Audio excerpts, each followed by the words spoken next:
त्यानंतर आपण थेट महाकुंभात जाऊया आहात. तर त्या ठिकाणी प्रयागराज मध्ये सध्या गौतम अदानी हे पोहोचले आहेत.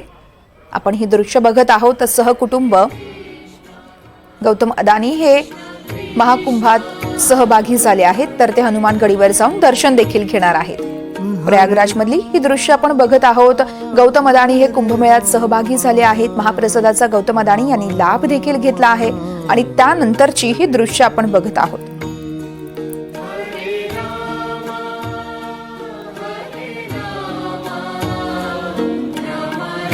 हनुमान मंदिरात जाऊन गौतम अदानी हे दर्शन देखील घेणार आहेत. सहकुटुंब गौतम अदानी हे महाकुंभ मेळ्यात सहभागी झाले आहेत. ही दृश्य आपण बघत आहोत. महाप्रसाद कार्यक्रमात ते सहभागी झाले होते. त्यानंतर त्यांनी महाप्रसादाचा लाभही घेतलाय. त्रिवेणी संगम मध्ये स्नान देखील ते करतील. बडे हनुमान मंदिरात जाऊन गौतम अदानी दर्शन देखील घेणार आहेत. अदानी समूहाचे अध्यक्ष गौतम अदानी आज महाकुंभात सहभागी होत आहेत. उत्तर प्रदेशातील प्रयागराज मध्ये ते पोहोचले आहेत. आपल्या दौऱ्यात ते त्रिवेणी संगम या ठिकाणी पूजा करतील. याशिवाय बडे हनुमानजींचं दर्शन देखील ते घेणार आहेत. अदानी समूह, इस्कॉन आणि गीता प्रेस यांच्या सहकार्यानं महाकुंभात भाविकांची अखंड सेवा करत आहेत.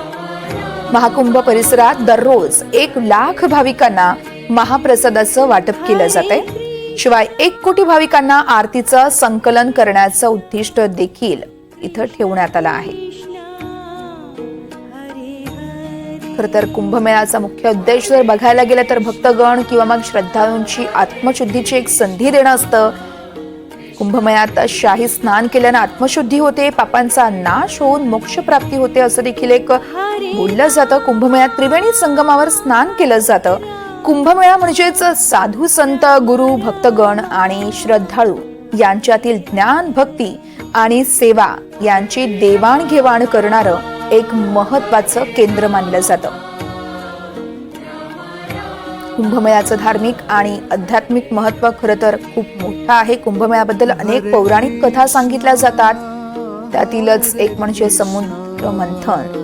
देव आणि दैत्यांना अमृत मिळवण्यासाठी समुद्र मंथन केलं होतं. यावेळेस अमृत कलश बाहेर आला, पण तो दैत्यांपासून वाचण्यासाठी देव तो अमृत कलश घेऊन पळू लागले अशी देखील एक आख्यायिका आहे. तेव्हा अमृताचे काही थेंब जमिनीवर पडले आणि ते अमृत थेंब जिथे पडले ती ठिकाणं आहेत हरिद्वार, प्रयागराज, उज्जैन आणि नाशिक.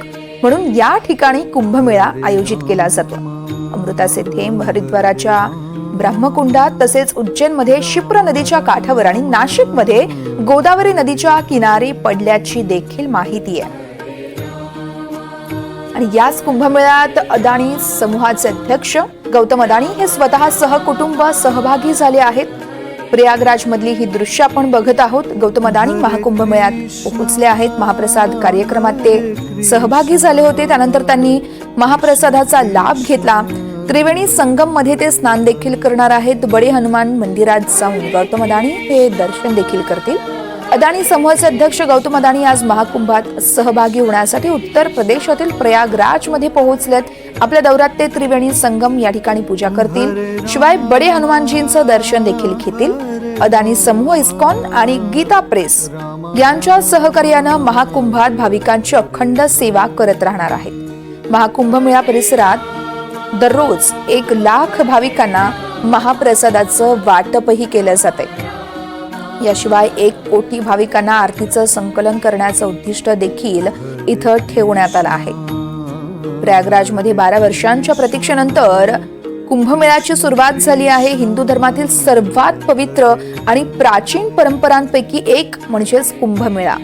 कुंभमेळा आयोजित करण्यामागे काही पौराणिक, धार्मिक आणि खगोलीय कारणं देखील आहेत.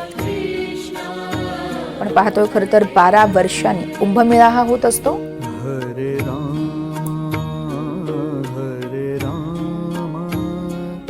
राम राम